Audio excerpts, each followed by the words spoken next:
The film opens by introducing the main characters, shown alongside a heist taking place. Veronica and Harry Rawlings are happily married. Linda and Carlos Pirelli own a shop and have 2 children. Alice Gunner is abused by her husband Florek, though he attempts to make it up by being sweet and sincere afterwards. Jimmy Nunn kisses his wife Amanda goodbye. The 4 men are seen being pursued by police after completing their heist. The cops shoot at their car until the thieves' van explodes, killing all 4 men. We then see Veronica waking up alone. Chicago Jack Mulligan is running for the alderman position of the 18th Ward.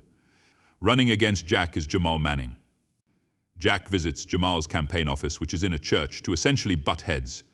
Tom firmly demands that Jack win and to not be the first in their family to lose to a black man. The women have to bury their husbands. Veronica attends Harry's funeral, where his remains are laid to rest beside their late son Marcus. Jack is in attendance, and he tells Veronica that he knew Harry very well, so he offers his services to her if she needs him. Jamal and his brother Jetem also watch the service from afar. Amanda and Alice attend the funerals of their respective husbands. Linda is at home and tries to console Carlos's mother, Lita, but she blames Linda for what happened to Carlos because she claims that he got into that life to support her and the kids, and now his blood is on Linda's hands. Y Carlos ya no está con nosotros. Veronica is visited by Jamal that evening. He tells Veronica that Harry stole $2 million from him, which is money he needs to fund his campaign. Jamal forcefully holds Veronica's small dog Olivia by the collar to prove he's not messing around. This is about my life. He orders Veronica to come up with the money within 2 weeks. Linda goes to her shop to find men repossessing everything inside. When she demands an explanation, she's told that Carlos was the one who handled the lease on the store, and because he was down on payments, the store no longer belongs to Linda. Meanwhile, Alice's mother Agnieszka suggests that she support herself by becoming an escort. When Alice says she won't do it, Agnieszka smacks her. For my children. Veronica visits someone over lewd photos involving a man having sex with a younger woman, clearly intended to blackmail him. She then goes to a bowling alley to meet a man named Bobby Welsh, who hands her a notebook left by Harry that details all of his heist activities. Veronica learns that Harry's next heist involves stealing $5 million. Jack is at a rally for an organization of his called Minority Women of Work, in which he sees that women of color can get their businesses off the ground. He is pressed by one reporter over another less ethical practice of his, and he walks away with his aide Siobhan. Thank you. Fucking scumbag McRoberts. When he ever just... Veronica contacts the other 3 widows and arranges to meet them at a spa. Linda and Alice show, but Amanda doesn't. Veronica informs the other 2 about the situation regarding Jamal and how Harry left behind plans for the next heist. Although hesitant, Linda and Alice reluctantly agree to join when Veronica emphasizes how much of a threat the Mannings will be to them and their families. Jamal visits a church to speak to Reverend Wheeler for an endorsement, though he appears to already be siding with the Mulligans. Jetem also visits Bobby at the bowling alley to attack and torture him for information regarding Harry's notebook, which he says he gave to Veronica. She's got his notebook. Look, he just get the notebook. At a nearby hair salon, Belle watches as her boss, Brichelle, has to give up money to a large man sent by his boss. Belle presses Brichelle for doing so, but she explains that she has to give up a cut of her earnings to the ones who allow her to keep her business afloat, namely Jack Mulligan. After work, Belle returns home to her mother Suzette and daughter Bailey, only to get a call about another job, prompting her to leave immediately and rapidly run to catch the bus. She arrives at Linda's home to babysit her children. Linda goes to join Veronica and Alice at their husband's old hideout, where Veronica gives them money to get guns and a getaway van. She also gives them the blueprints for the heist. So the first thing we're gonna need is a van. Don't you have a car? This for the guns. Guns? Alice goes to an auction to get a van and ends up paying more money than it's worth. 47, buyer 47, bought it 6,000. So where are we gonna go celebrate, huh? Gold Chevy. To make things more difficult, Alice tells Veronica she can't drive, so Veronica plans to recruit Harry's old driver Bash. Alice then goes to get guns and has a woman help her buy guns since she doesn't have the proper documents to purchase firearms. It's a lot of firepower. Oh, I want one for every room. At the same time, Linda attempts to figure out the blueprints to the heist, but she can't make out the word on the paper.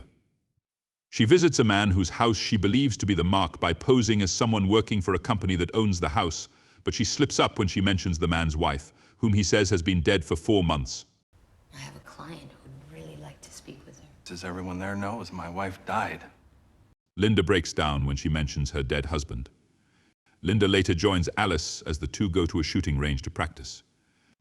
Alice does well, but Linda turns out to be a lousy shot.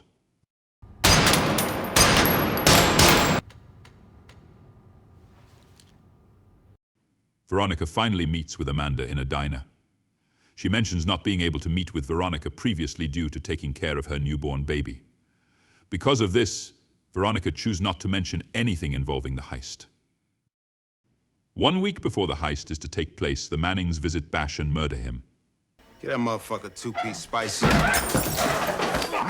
Veronica finds out and tells the ladies that they need a new driver. Linda notices how fast Belle is, so she invites her to join the heist. Despite Veronica's initial reservations, she agrees to let Belle join due to her take-no-shit attitude. You need to watch how you talk to me. If you're in, we need to get you started right away. Veronica visits Jack to ask for help with Jamal, though he tells her there's nothing he can do, and that he learned from his father and Harry that you reap what you sow. While Veronica talks to Jack, the other ladies scope out the outside area to get a view of the external security. They also spend time at the hideout practicing how they will move the money around and how fast they need to move. Get this thing off him. Veronica goes to Amanda's apartment with Olivia to talk to her. Olivia then goes to a nearby closet and starts barking. Veronica looks over on the table and sees a flask which looks just like the one that belonged to Harry. Veronica walks over to the door, wanting to open it and not have what she's thinking confirmed, but she grabs Olivia and leaves before Amanda comes back out. Amanda goes to the closet and speaks to the man inside, and it's Harry. Veronica drives away feeling overwhelmed. A flashback then shows how Harry set up his guys with a decoy in the driver's seat, and he fired 2 shots to get the police to fire at the van just before he set off explosives to obliterate his men. Next, we see Harry on a boat with Jack, as they have been working together, and Jack had ordered Harry to steal from Jamal. We then see back to 2008 when Marcus was driving and did an illegal U-turn to go back home and deliver something to Harry. He was pulled over by a cop and almost quickly shot to death when Marcus failed to show his hands. Hands where I can see him! Just before the heist takes place, Veronica finds Ken. With her putting him in a corner, Ken gives Veronica the codes to the Mulligan's safe. Belle distracts the security guards outside by firing flares into nearby cars.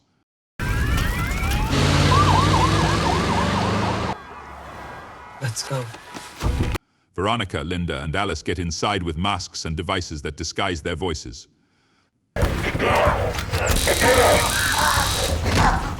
They make it to the safe and take all of the money, but just as they head out, Tom emerges from his room with his gun and orders the women to drop theirs. He unmasks Veronica and shoots Alice in the shoulder, wounding her, but Linda shoots and kills Tom. The ladies run out of the house and head to the van, only to find Belle held at gunpoint by Jatme, who was sent by Jamal to take all the money. Jatme hijacks the van, but the ladies give chase and ram the back of the van, causing Jatme to crash and die. Linda then takes Alice to the hospital to get treated for her wound. Veronica goes back to the hideout and finds Harry there. She breaks down, angry over his betrayal. He attempts to justify what he did as him having to look out for himself and his new family, Amanda, and their baby. Harry turns to kill Veronica, but she shoots him dead first with the gun that Linda used to kill Tom.